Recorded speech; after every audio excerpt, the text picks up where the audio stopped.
మహిళా సాధికారతకు ప్రభుత్వం ప్రాధాన్యతనిస్తుందని తెలిపారు మంత్రులు. ఇక ఆర్టీసీలో ఉచిత ప్రయాణం, గృహలక్ష్మి వంటి పథకాలతో మహిళలను ఆర్థికంగా అభివృద్ధి చేస్తున్నామని చెప్పారు. అధికారంలోకి వచ్చిన మొదటి రోజు నుంచే ఇచ్చిన హామీలు అమలు చేస్తున్నామని చెప్పారు. ఇక వరంగల్ అభివృద్ధికి ప్రభుత్వం కట్టుబడి ఉందని వరంగల్ వేదికగా చెప్పామని, చెప్పింది చేసి చూపిస్తున్నామని చెప్పారు మినిస్టర్స్. దాదాపు 6,000 కోట్ల రూపాయలు శాంక్షన్ చేసి వాటికి సంబంధించినటువంటి పనుల్ని భూమి పూజ చేసుకునేటువంటి కార్యక్రమం, కొన్ని ప్రారంభోత్సవం చేసుకునేటువంటి కార్యక్రమం ఈరోజు రాష్ట్ర ముఖ్యమంత్రి వర్యుల చేతుల మీదుగా యావత్ రాష్ట్ర మంత్రి మండలి ఇక్కడ ఉండి చేసినటువంటి ఈ కార్యక్రమం బహుశా తెలంగాణ రాష్ట్ర చరిత్రలో ఒక పట్టణాన్ని మరో మహానగరంగా మార్చడానికి చేస్తున్నటువంటి ఒక పెద్ద ప్రక్రియలాగా మనమందరం ఈరోజు గమనిస్తూ ఉన్నాం. ఈరోజు మనందరి ప్రియతమ నాయకురాలు శ్రీమతి ఇందిరాగాంధీ గారి జయంతి.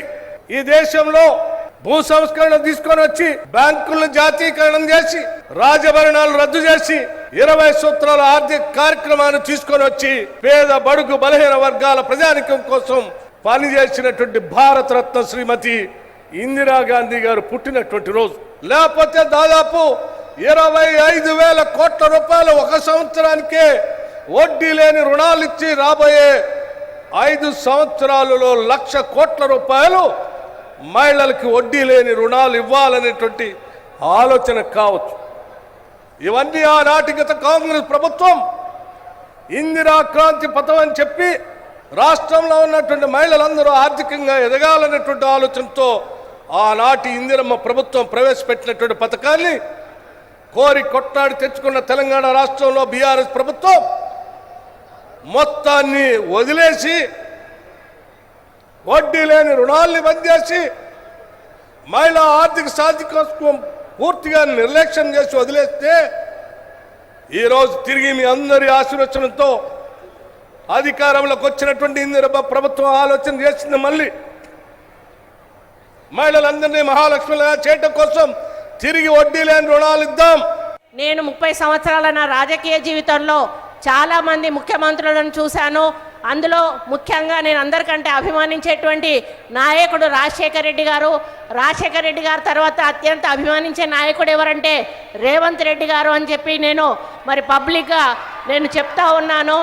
అయితే అన్ని ముఖ్యమంత్రుల మీటింగులు కూడా నేను అటెండ్ అవ్వడం జరిగింది.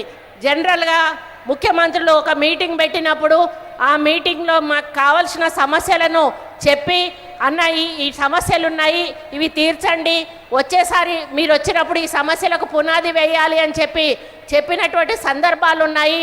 ఆ తర్వాత ముఖ్యమంత్రి గారు మరి అవి మంజూరు చేసి మళ్ళీ వచ్చి ఫౌండేషన్ వేసినటువంటి సందర్భాలు ఉన్నాయి. కానీ బీఆర్ఎస్ ప్రభుత్వంలో ఆ ముఖ్యమంత్రి దగ్గర కూడా నేను పనిచేశాను. మరి ఆయన ఇటువంటి మీటింగ్లలో 100 కొలది వాగ్దానాలు చేసేది, ఏది కూడా ₹1 కూడా మంజూరు చేయలేదు. రాజశేఖర రెడ్డి గారు మాత్రం చెప్పిన ప్రతి పనిని కూడా చేసి మళ్ళీ ఆయన వచ్చి ఫౌండేషన్ వేసిన సందర్భాలు ఉన్నాయి. కానీ ఈ సభ ఈరోజు జరుగుతున్న ఈ వరంగల్ సభ అందుకు భిన్నంగా చరిత్రలో నిలిచిపోయే విధంగా ఉంది అని చెప్పడానికి నేను చాలా గర్వపడతా ఉన్నాను. అది ఈరోజు ఒక మహిళ ప్రధానమంత్రి ఇందిరాగాంధీ గారి పుట్టినరోజు సందర్భంగా 2 మహిళా మంత్రులం ఇక్కడ ఉన్నాము. ఒక మహిళా మేయర్ ఉంది, ఒక మహిళా ఎంపీ ఉంది. ఈరోజు మహిళా శక్తిని ఇక్కడికి తీసుకొచ్చి వీళ్ళందరి ముందట మాకు వరాల జల్లు కుల్పించినందుకు మీకు ఎల్లవేళలా కూడా రుణపడి ఉంటామని ఈ సందర్భంగా మేము విజ్ఞప్తి చేస్తూ మరి తప్పకుండా ఈ వరంగల్ నగర అభివృద్ధికి, ఎందుకంటే ఎయిర్పోర్ట్ అనేది దశాబ్దాల కళ.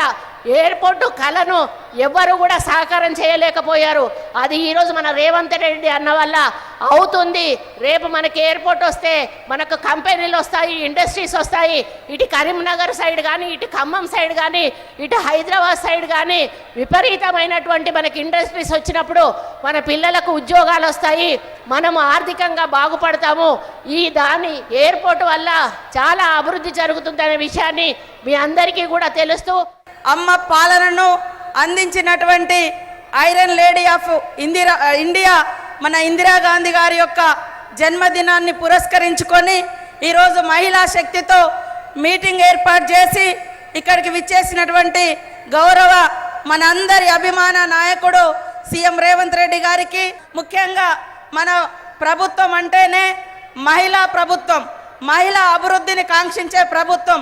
అందుకనే మహాలక్ష్మి పథకాన్ని గ్యారంటీలలో ప్రకటించిన వెంటనే డిసెంబర్ 7వ తారీఖు నాడు ఈ రాష్ట్ర ప్రభుత్వం ప్రమాణ స్వీకారం చేసి అధికారం చేపట్టిన వెంటనే మహిళలకు ఉచిత బస్సు పథకాన్ని తీసుకురావడం జరిగింది.